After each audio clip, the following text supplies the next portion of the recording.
মামলা দায়ের পরবর্তীতেই আমরা ঘটনাটির অনুসন্ধান শুরু করি এবং অনুসন্ধানে আমরা পারিপার্শ্বিক যেসব আলামত আছে রাস্তায় বা অন্যান্য স্থানে সেগুলোকে বিশ্লেষণ করতে শুরু করি।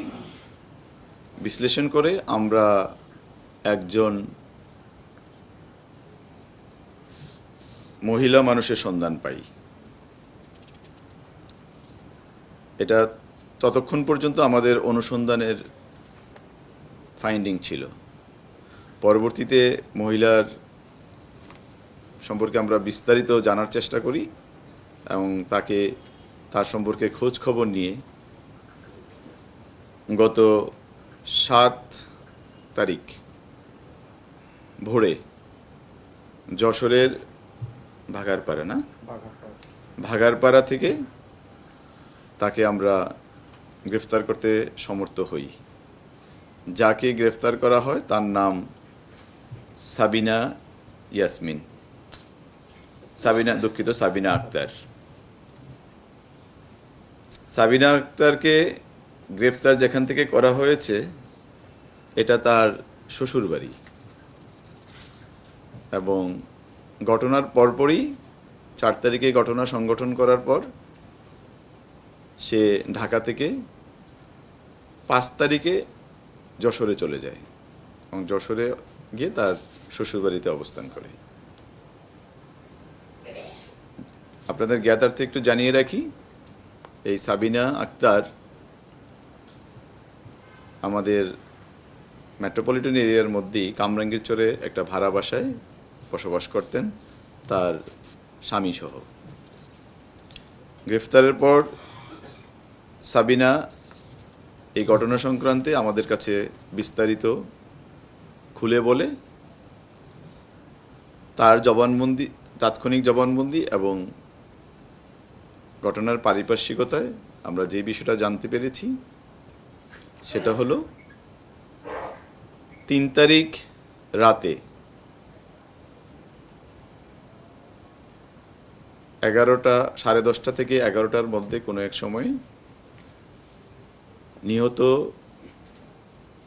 নজরুল সাবিনাকে পূর্ব পরিচয়ের সূত্র ধরে সাবিনাকে ফোন করে তার বাসায় আসার আমন্ত্রণ জানায় এবং আমন্ত্রণে সাড়া দিয়ে সাবিনা ওই বাসায় আসে এবং তারা একসাথে রাত্রি যাপন করে। এই একসাথে রাত্রি যাপনকালে তাদের মধ্যে একটি শারীরিক সম্পর্ক স্থাপিত হয়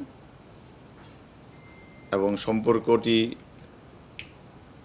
অ্যাকচুয়ালি ওই দিনই না, আরও আগেও এই ধরনের সম্পর্ক স্থাপিত হয়েছে বলে সাবিনা আমাদেরকে জানিয়েছে।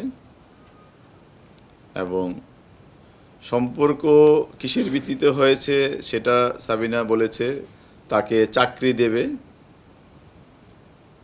এই সুবাদে, চাকরি পাবে বা নিহত নজরুল তাকে চাকরি দেবে সেটার কারণে তার সাথে একটা সম্পর্ক সে তৈরি করে। তো ওই দিন যখন রাত্রে একসাথে রাত্রি যাপনের এক পর্যায়ে সাবিনা যখন তাকে চাকরি দেওয়ার কথা মনে করিয়ে দেয়, এক পর্যায়ে তাদের মধ্যে বাকবিতণ্ডা, কথা কাটাকাটি এবং হাতাহাতি এই পর্যায়ে গড়ায়। তো ক্ষিপ্ত সাবিনা এক পর্যায়ে ঘরে যে শিল পাটা থাকে ওই শিল দিয়ে তার মাথায় আঘাত করলে তাৎক্ষণিকভাবে নজরুল নিচে লুটিয়ে পড়ে এবং লুটিয়ে পড়ার পর সাবিনা তাকে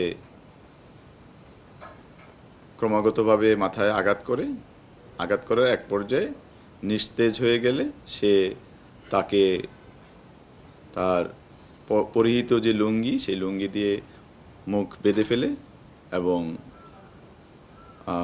গামছা দিয়ে তার হাত পাও একসাথে বেঁধে দেয় এবং পরবর্তীতে সাবিনা তার প্রতি যে আক্রোশ ছিল সেই আক্রোশের কারণে বাসায় ব্যবহৃত একটি ছুরি দ্বারা তার নজরুলের প্রজনন অঙ্গটি বিচ্ছিন্ন করে ফেলে শরীর থেকে। বিচ্ছিন্ন করে সে ওই রাতেই ওখান থেকে অনুমান 5টা 5:30টার দিকে সকালবেলা সেই বাসা থেকে বের হয়ে সে তার যে ভাড়া বাসা কামরিং করছিল ওখানে চলে যায়।